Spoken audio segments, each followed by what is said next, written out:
Fast track আদালতত জুবিন হত্যাৰ গোচৰৰ শুনানি অব্যাহত। আজিও 4 সাক্ষীৰ ভাষ্য গ্ৰহণ। সাক্ষ্য প্ৰদান কৰে দিগন্ত দাস, গৌৰাংগ দত্ত, ৰাজীৱ শইকীয়া আৰু মৌচম বৰুৱাই। 20 জুনলৈ প্ৰতিদিনে চলিব জুবিন গাৰ্গ হত্যাৰ শুনানি।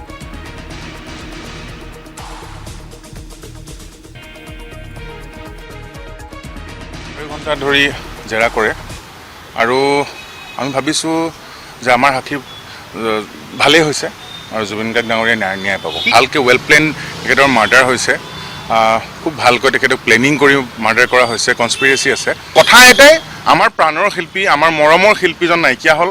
অসমৰ বাবে আটাইতকৈ এক ডাঙৰ সৰ্ববৃহৎ ক্ষতি বুলি ভাবিব লাগিব আমি, আৰু জুবিনদাৰ ন্যায় আমি বিচাৰিছোঁ। যিসকল তদন্তকাৰী বিষয়া তেখেতসকললৈও কথা পাতিছোঁ, আৰু যিসকল চৰকাৰী পক্ষ হৈ যি কৰিছে, জুবিনদাৰ হৈ কৰিছে, তেখেতসকলৰ কথা পাতিছোঁ। তেখেতসকল যথেষ্ট যোগাত্মকভাৱে ভাৱধাৰে তেখেতসকলে বৰ্তমান এই কেছটো হেৰি কৰি আছে।